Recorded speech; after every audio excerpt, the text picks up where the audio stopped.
Hello. Richard Taylor, A Return to Christian Culture. And get this subheading: Why avoid the cult of the slob?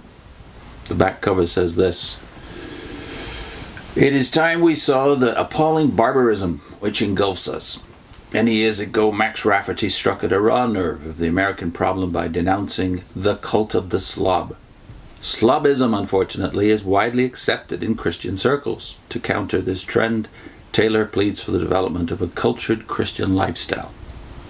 According to Taylor, culture is intellectual, aesthetic, and social development to the maximum degree compatible with the recognized standard of excellence in one's society. Such development is the handmaiden of character, and therefore becoming personally cultured is a Christian obligation. To be indifferent to culture betrays a defective understanding of what it means to be thoroughly Christian. In this book, he spells out the ways in which this obligation should be fulfilled by cultivation of the mind, speech, manners, social sense, taste, and skills. Richard Taylor, by the way, at that time was Associate Professor of Theology and Missions at Bethany Nazarene College in Kansas City, Missouri. This is 1973. Taylor is writing this, so we're talking about 45 years ago, and he was already aware that Christian culture was in decline. You might remember one of the videos we did with T.S. Eliot talking about Christian culture being in decline just before World War II broke out. Well, another generation or more has gone by when Taylor writes this analysis. Here's what Taylor puts in the preface. This book is written in the conviction that as Christians we have suffered immeasurable loss because we have almost ignored the matter of culture. We've failed to see it as a large and significant factor in personal spiritual growth and have been only half awake to its extremely important role in evangelism. In addition, we have shared with our contemporaries an insufficient awareness of the part culture plays in many current social tensions. It is very likely, for instance, that the race problem is more a matter of culture than of color. And of course, this is immensely significant in terms of what we're up against now when it comes to identity politics.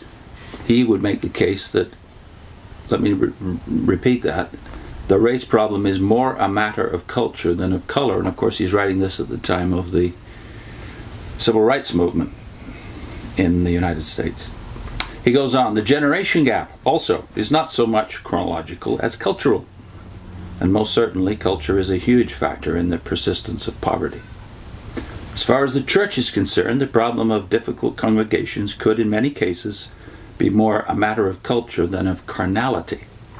Highly cultured people are more apt to temper their strong notions with understanding and fair play.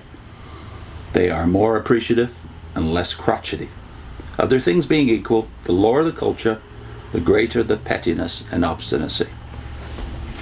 Now he goes on to talk about boredom and the Christian.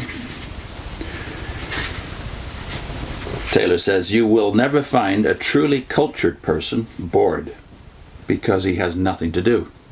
He will have so many interests. His mind will be so alert and curious.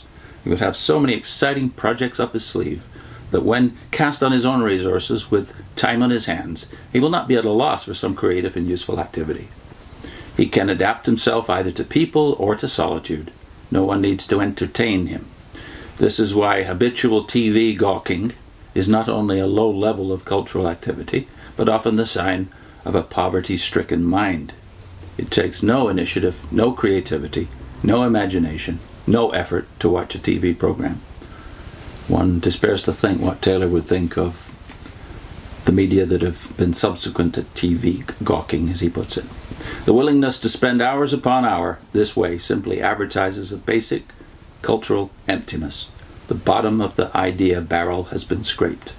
As far as Christians are concerned, there is shame in the comment, many people who yearn for immortality don't know what to do on a rainy Sunday afternoon. For boredom is a sickness of the small mind, not the product of dull circumstances. Richard Taylor, A Return to Christian Culture. Why avoid the cult of the slob?